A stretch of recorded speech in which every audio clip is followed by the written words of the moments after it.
Hey guys, Jonathan here at Shadow Foam, and I thought I had every Makita tool I was ever going to need. This was our Mark II Makita Power Tool wall, and after the first one I kind of learned what I wanted, what I needed, I changed it, added some stuff, and I thought that was it. And that was until I saw this flipping train horn, which is absolutely bonkers. If you've not seen or heard how loud these are, it's flipping insane. I got this from America, from Makita Train Horns. Put the links in the description, and it is flipping mental. So before though we start taking this out and about, testing it properly, I've got to get it protected in some Shadow Foam, absolutely. And I don't think the space for it in the wall.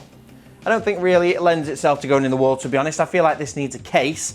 And what better than a MacPack case? Because everybody has got some spare. They're not great, the latches aren't ideal, but I've got it, it's sat here doing nothing, and I think it's gonna fit this train horn, or at least I hope it does. I mean, from the looks of it, it's a little bit too big either way, but these horns do unscrew, so I'm sure there's a way I can put some MacPack inserts in there, I can put this in there with a couple of batteries, and have a really good kit, and then make use of this MacPack. So that's the plan for today, plus testing it and seeing if we can scare anyone with it. That's pretty loud.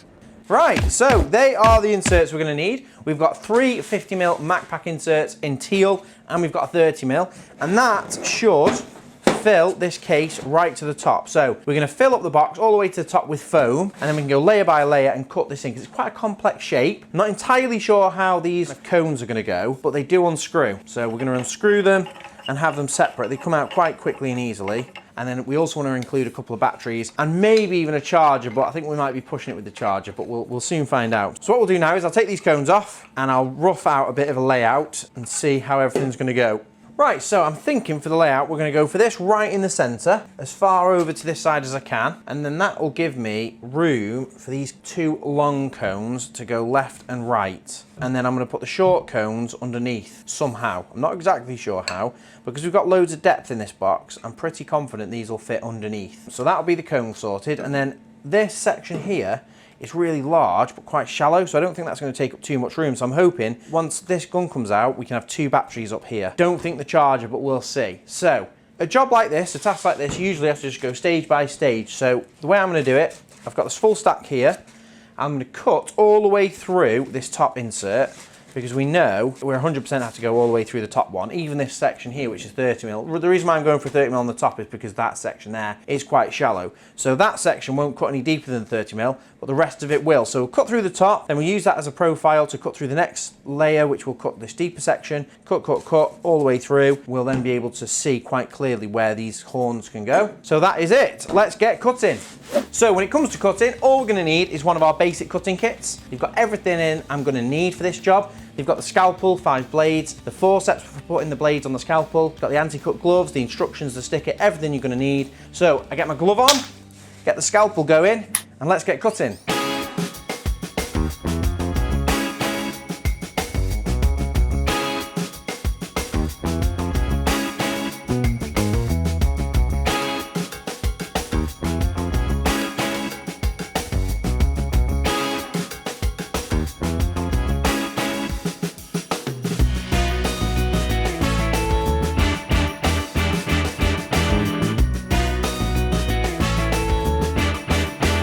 And there it is, all done. And that is a pretty complicated insert, but Matt had the timer running, and that took me just under an hour to cut this 3D insert. I'll talk you through the process back to front, because that's the way I'm remembering it right now. You have a future in the past. So I spray glued it all together. Big tip when you spray gluing layers together is to save all the pieces. You can see I've left all the pieces all around the desk, and that was on purpose because I knew I needed them again. So once I've cut all the layers, I kind of jigsaw the bits back in, spray glue it, and then take those pieces back out and glue them together. And basically the offcuts are the perfect masking. You don't need any masking tape, you don't have to worry about overspray with the glue, because you don't want glue on the inside. Because imagine if I oversprayed glue in this insert and then stuck that horn in there, it's going to get all glue on it, which we don't want. So masking it off is easy if you save all your offcuts. That is the first top tip.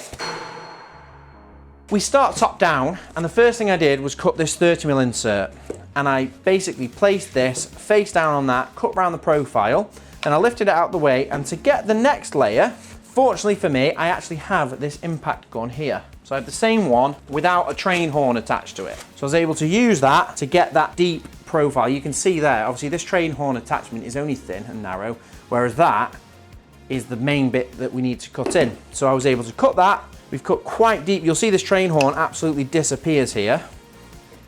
I'm gonna slot it in there. And then we've put some finger pulls here so I can get it out easily enough. And rather than cutting all the way through and weakening it, we just thought we'd have that as a separate piece that just pops on, holds everything in place, and that's great. So that's the main part, the train horn. As you can see, underneath this head, we've got a space for 2 batteries. They are pretty simple, they're just squares. We've cut them all the way through, pretty much to the bottom, and these drop back to back, all the way in, and we've got 2 finger pulls there to get them out, so that's perfect. So with the horns, we cut the deep ones in first, and exactly the same as everything else, it's just place it where you want it to go, cut round it, peel back the foam. But obviously with this, most of the inserts I was cutting all the way through, so it's just cut around it and then keep cutting around it. The other thing I tend to do is lift it up off the surface so I can cut through. But once we'd cut the 2 long horns into the insert, I was able to lift them out, copy that profile onto the insert below, and then what we've done is we've double stacked these. So we've got our 2 short inserts drop down right into the bottom to allow the longer horn to sit on top. And that way we can get all 4 in the one insert, nice and safely, nice and protected. And then that goes over the top. And that is the foam insert all done. Pretty pleased with that. That's everything in there. So all I've got to do now is chuck it in the case.